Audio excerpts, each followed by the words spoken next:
შეიძლება ასე ითქვას და ალბათ კიდევ დიდი ხნის განმავლობაში გაგრძელდება ეს ტენდენცია პატრიარქის შესახებ ამბების გახსენებას ეძღვნება. მე ვიცი რომ თქვენ საკმაოდ კარგი და ახლო ურთიერთობა გქონდათ მასთან. რა ვიცი, აი რას იტყოდით, ხომ? აი პირველი ფიქრები, რაც მოგდით თქვენთან, როგორც პოლიტიკოსთან, ალბათ საუბრების გარკვეული ნაწილი სწორედ ქვეყანას შექმნილ ვითარებას, სახელისუფლებო შტოს საქმიანობას ეხებოდა, ასე წარმომიდგენია თუ ვცდები, მაშინ თქვენ მოგვიყევით თქვენი ურთიერთობის შესახებ. საღამოშიდობის ქალბატონო ევა, მადლობა მოწვევისთვის. ეს თემა ყველაზე ემოციურია და ყველაზე რთულია ჩემთვის მაყურებელს მივესალმები.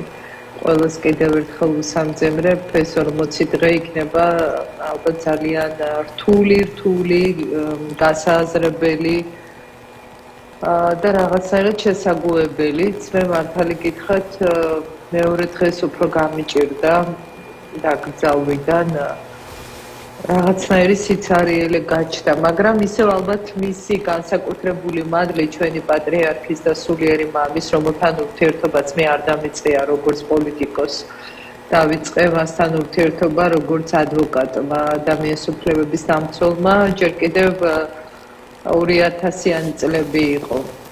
20 წელზე მეტია მე ეს ურთიერთობა მაქვს მასთან ძალიან ახლო.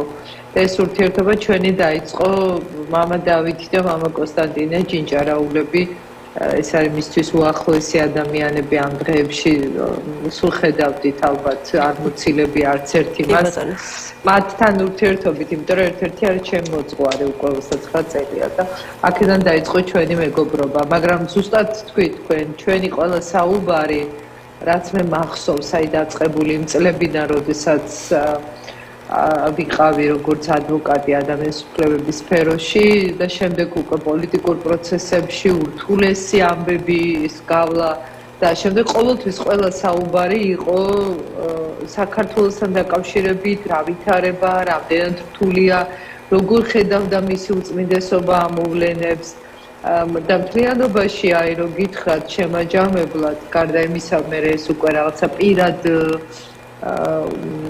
პირადი აი როგორც მისი სულიერი შვილის ურთიერთობაში გადაიზარდა და ძალიან მადლობელი ვარ უფლისთან, მადლობელი ვარ მისი, იმიტომ რომ არავისგან არ მინახავს ასეთი მზრუნველობა, ასეთი მიმღეობა, ასეთი სიყვარული, არავისგან არ მიგრძნია.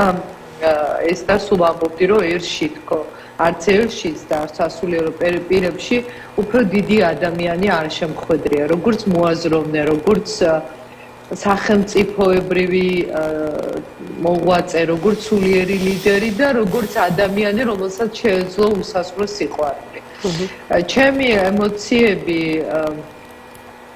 მათ შორის განსაკუთრებით აი ბოლო პერიოდში, როდესაც ისე ხშირად ვეღარ ნახულობდი მისი ჯანმრთელობის მდგომარეობის გამო და რაღაცნაირად ვერიდებოდი, მაინც აი როგორი იყო, იცით, აი რაღაცნაირად სულ მქონდა განსაკუთრებული გრძალვა და თვითონ იყო პატრიარქი იმდენად დელიკატური, იმდენად მოზომილი, იმდენად ფრთხილი, რომ არასოდეს მათ შორის ძალიან რთულ პერიოდებში, როდესაც მე პარლამენტში ვიყავი და კანონმდებელი ვიყავი და ვიღებდით ძალიან მნიშვნელოვან კანონებს, სადაც გადაკვეთაც იყო მათ შორის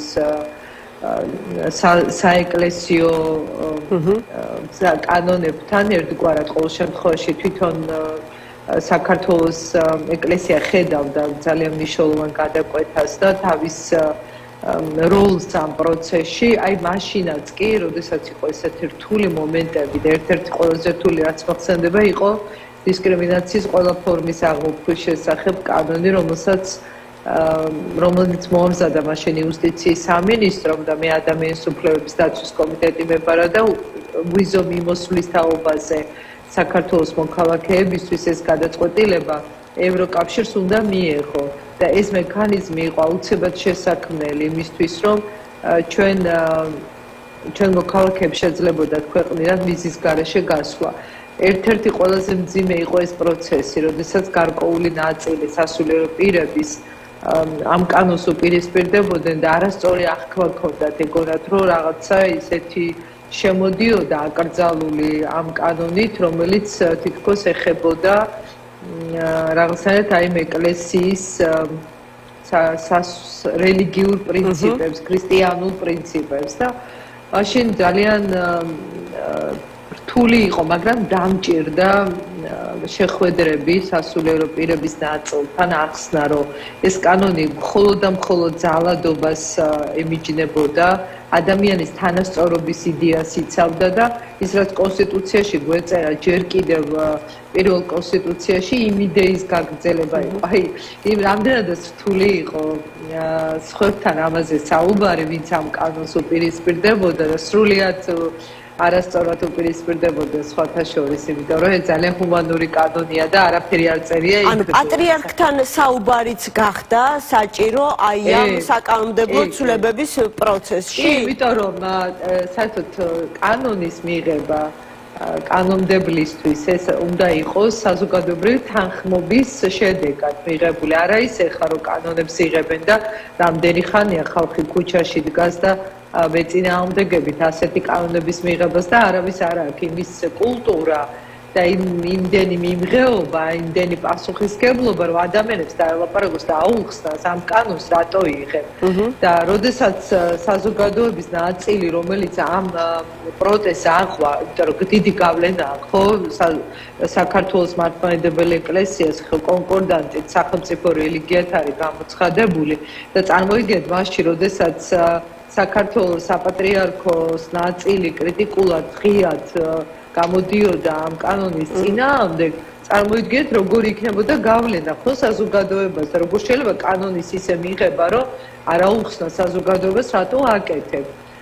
ამიტომ ჩემთვის ეს ძალიან მნიშვნელოვანი იყო ეს პროცესი. გითხარით, უფრო მეტი მოგვიყევით აი ამ ანუ მრავალმხრივ გავიცანით აი ესეთი ისტორიებით პატრიარქი აი ამ 9 დღის განმავლობაში და აი ძალიან საინტერესოა სახელმწიფოებრივად მნიშვნელოვან საკითხზე, რომელსაც შეხვდა გარკვეული წინააღმდეგობას. აი ძალიან კარგი მაგალითია ემა სახელმწიფოებრივად როგორი წინდახედული იყო პატრიარქი და ეს იყო ღია სხდომები საქართველოს პარლამენტი მაშინ იყო ქუთაისში და სასულიერო პირების ნაწილი ჩამობრძანდნენ ძალიან მწვავე განცხადებებს აკეთებდნენ. ჩემთვის ახლა ორმაგადკინეული იყო, რომ აფსარებელი ვარ მართლმადიდებელი და წარმოიდგინე, რომ ისეთი მძიმე შეფასებები კეთდებოდა, მათ შორის ჩემი მისამართიდაც, რომ აი ესეთი გახლეჩილი, აი როგორც კანონმდებელი და როგორც მართლმადიდებელი ქრისტიანი არ ყოფილვარ არასდროს როგორც ამ კანონის დროს, მაგრამ დარწმუნებული ვიყავ აბსოლუტურად ხა კანონზე ხო მუშაობდით, რომ იყო ძალიან გამართული კონსტიტუციის შესაბამისი ადამიანის უფლებების სამართლის პრინციპების გამტარებელი, მაგრამ ამისი ახსნა იყო ძალიან რთული ამ ადამიანებისთვის და თან ერთად ამ კანონს შემოქონდა დაცვის მექანიზმი, იმიტომ რომ მაშინ ევროკავშირი გვეუბნებოდა, როდესაც მიიღებთ უბიზო მიმოსვლას, თქვენ ბევრი ადამიანი გავა ქვეყნიდან, ბევრი სხვადასხვა ისტორიით და ყველა ქვეყანას ამ დროს უნდა გქონდეს შიგნით დამცავი მექანიზმი, რომ თუ დისკრიმინაციის მსხვერპლია და ძალადობრივი ქმედების მსხვერპლია, რომ დამცავი მექანიზმი გააქვთ, ეს კანონით უნდა შექმნილიყო. მოკლედ ეს იყო ისტორია. რა პასუხი მიიღეთ პატრიარქისგან? მე შევხვდი პატრიარქს, შევხვდი პირადად და უყვები ამ კანონის თაობაზე. მაშინ პატრიარქმაც გააკეთა განცხადება ღიად და პარლამენტს მიმართა, რომ არ იჩქაროთო ამ კანონის მიღება და ჩვენ მართლა ვჩქარობდით, იმიტომ რომ მაშინ უბიზო მიმოსვლისთვის ბევრი კანონის მიღება გჭირდებოდა. ეს განცხადება რომ გააკეთა მისმა უწმინდესობა, როგორ მახსოვს, რომ არ იჩქაროთ, მაშინ თქვი რომ მოდით ხო კარგად აუხსნათ ამ ადამიანებს რას ვაკეთებ და მე შევხვდი ცალკე. აი მე იცით რა საოცარი იყო, არც კი დამჭირდა რაღაცა წუთები ალბათ, რომ უბრალოდ აუხსენი, მე ხშირად ვესაუბრებოდი სამართლებრივ საკითხებზე, სხვა თემაზე. მიხმობდა ხოლმე და მეტყოდა, რომ აი ამ სამართლებრივ თემაზე როგორი იყო მოსაზრება. როგორც კი უთხარი რამდენიმე პრინციპი და რისთვისაც იყო ეს საჭირო, აი არც კი დამასრულებინა, და ესე მომეფერა როგორც იცოდა ესე რაღაც საოცარი მზრუნველობი და მითხრა, როგორც ეს ჭირდება საქართველოს დღეს თავისი ევროპული გზისთვის, ისე უნდა გადაწყვიტოთ. ეს იყო აი მისი ფრაზა, რომელსაც დაასრულა ეს შემთხვევა, ეს კონფლიქტი და შვებით ამოვისუნთქე მაშინ, იმიტომ რომ ეს ძალიან მნიშვნელოვანი მომენტი იყო. და მივიღეთ ის კანონი, რა თქმა უნდა, რაღაც კორექტირება გავაკეთეთ, ისეთი რომელიც იყო კონსულტაციების შედეგად და მივიღეთ. მე მაინც მოყვა ამას ბევრი კრიტიკა და სამწუხაროდ ბევრ წაკითხულს არ ქონდა რა ეწერა, მაგრამ ეს ერთი მაგალითი მოვიყვანე. სხვა ბევრი მაგალითი მახსოვს სხვადასხვა თემაზე, სადაც არასდროს არ ყოფილა პატრიარქი იმპერატიული, კატეგორიული. ის სულ ამბობდა, რომ კატეგორიული აზროვნება არ შეიძლება. სულ აი იცოდა ხოლმე, როცა მოგისმენდა, ძალიან ფრთხილად გეტყოდა მის მოსაზრებას და ისიც ძალიან სუბუქად, რომ მიგეღო დაფიქრებით და არა სიმძიმით. ქალბატონო ეკა, ალბათ მოусმენდით, აი მიხეილ